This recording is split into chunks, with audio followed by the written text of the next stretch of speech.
जय माँ बाबा, करौली शंकर महादेव की जय, गुरु माता की जय, गुरुदेव की जय, माता कामाख्या की जय, भगवान भोलेनाथ की जय। हर हर महादेव। आज मैं ब्लैक मैजिक क्या है, क्या हमारे गुरुदेव ने दरबार में हम लोगों को बताया है कि ब्लैक मैजिक के बारे में, और क्यों ज़रूरी है अमावस्या, दरबार में अमावस्या इतनी महत्वपूर्ण क्यों मानी जाती है, इस बारे में चर्चा करूँगी। तो ब्लैक मैजिक क्या है? ब्लैक मैजिक जो गुरुदेव ने बताया है, ये बाहरी गंदगी, जैसे कि कुछ लोग,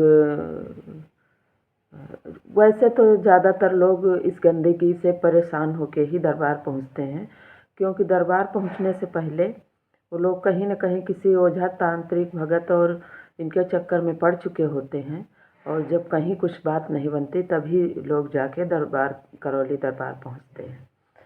तो वही है बाहरी गंदगी, जो ये जगह जगह झोला छाप तांत्रिक ओझा बैठे हुए हैं।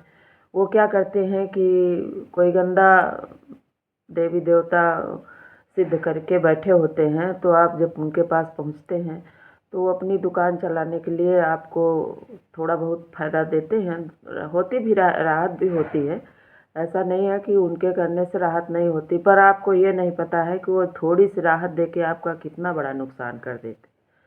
वो गंदे कोई तामसिक देवी देवता को पूज रहे होते हैं, कहीं मुर्गा कटवाते हैं, कहीं बकरा कटवाते हैं।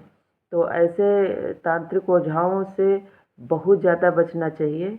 ये बहुत गंदी एनर्जी होती है। अगर एक बार आप उनके पास चले गए तो वो ऊर्जा आपके घर तक पहुंच जाती है। फिर घर में एक के बजाय 10 परेशानियां आ जाती हैं।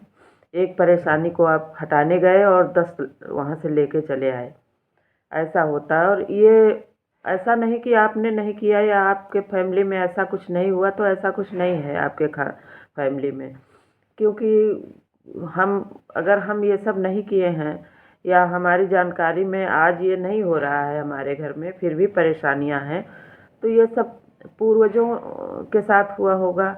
या कभी कभी ऐसे लोग कर दिया करते थे, पहले भी ऐसे हुआ करता था कि लोग जलनवश एक दूसरे के ऊपर करवा देते थे, इस तरह का टोना टोटका तंत्र मंत्र, बड़ी बड़ी क्रियाएं लोग करवाते थे।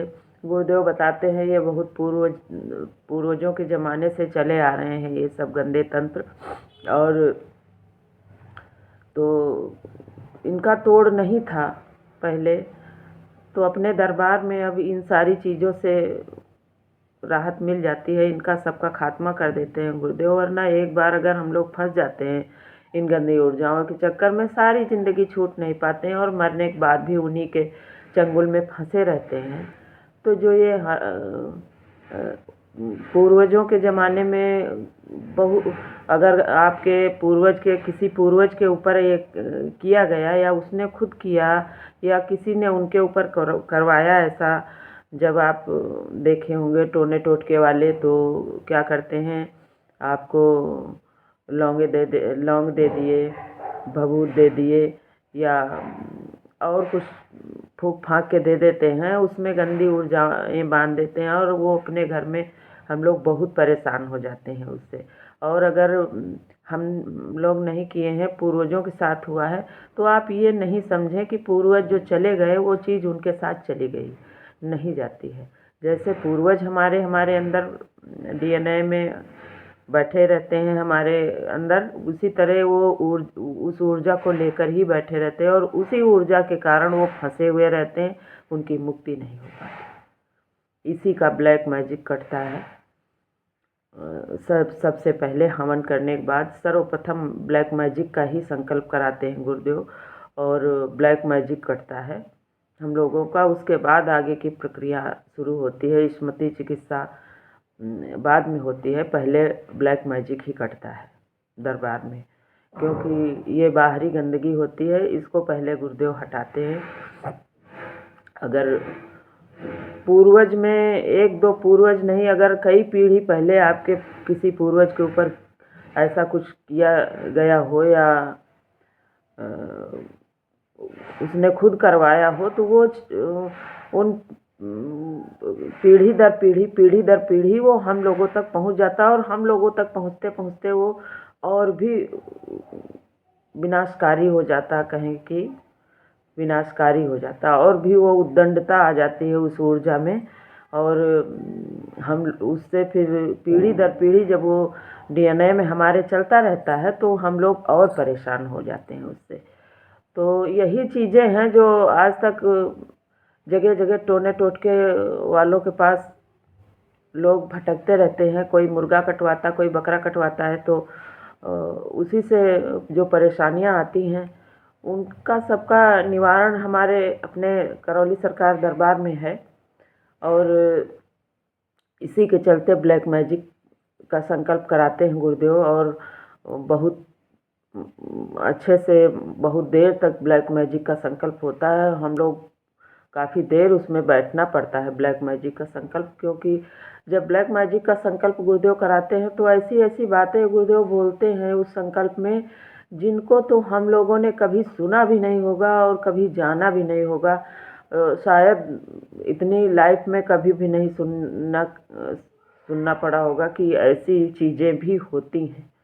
और उन चीज़ों को जब गुरुदेव हटाते हैं तो उन सब चीज़ों का नाम ले के हटाते हैं ब्लैक मैजिक में, तब समझ में आता है अच्छा ये सब चीज़ें होती हैं, ऐसे होता है। तो इसीलिए ये ब्लैक मैजिक का जब संकल्प होता है, और तब जाके बाहरी गंदगी से छुटकारा मिलता है। तो उसके बाद जो हमारे पूर्वज हैं वो हवन में सबसे पहले तो बाहरी गंदगी जाती है, उसके बाद हमारे पूर्वज जाते हैं।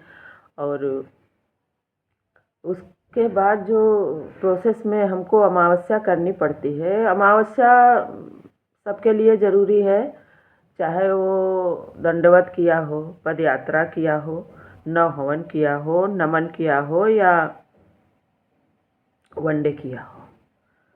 अमावस्या सभी के लिए करना ज़रूरी है, क्योंकि गुरुदेव ने बताया कि ये जो अमावस्या है, इसमें जब आप हवन करते हैं तो आपके सारे पितृ जो हैं उस हवन के बाद मुक्त हो जाते हैं, जिनका मतलब जो जिस प्रकार से कर्म किया होगा उसी प्रकार से उसको मुक्ति मिलेगी।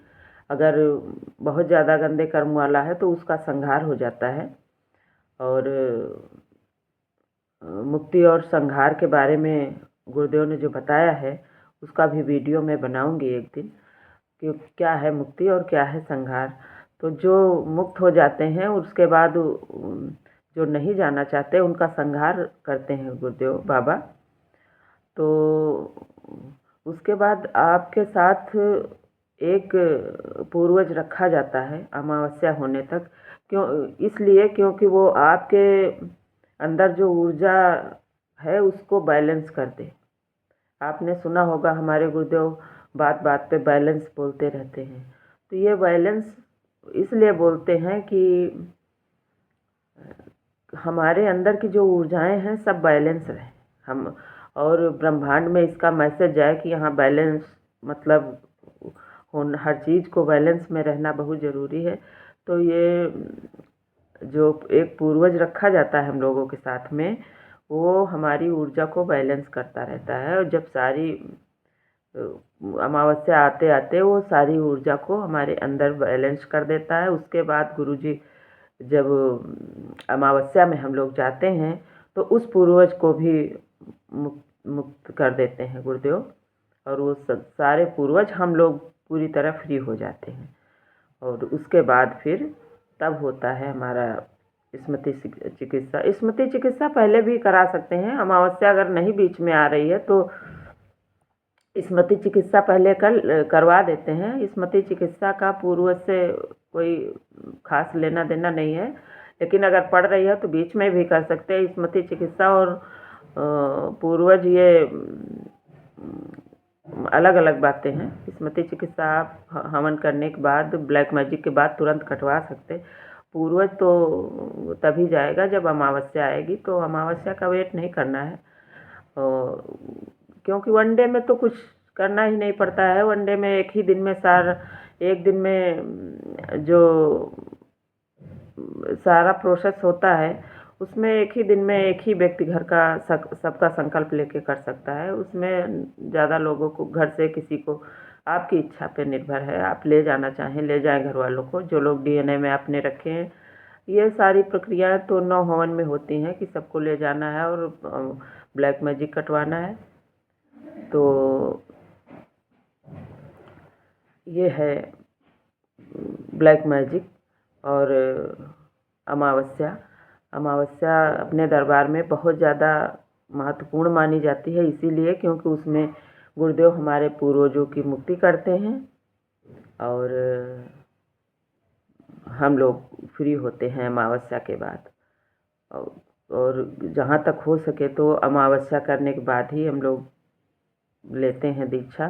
पहले दीक्षा अमावस्या करने के बाद ही देते थे गुरुदेव, लेकिन अब जब से वनडे हो गया है तो ये सारी चीज़ें कोई मायने नहीं रखती। वनडे के बाद हम अगर पूर्णिमा पड़ रही है तो तुरंत दीक्षा ले सकते हैं, अमावस्या बाद में भी लोग कर लेते हैं।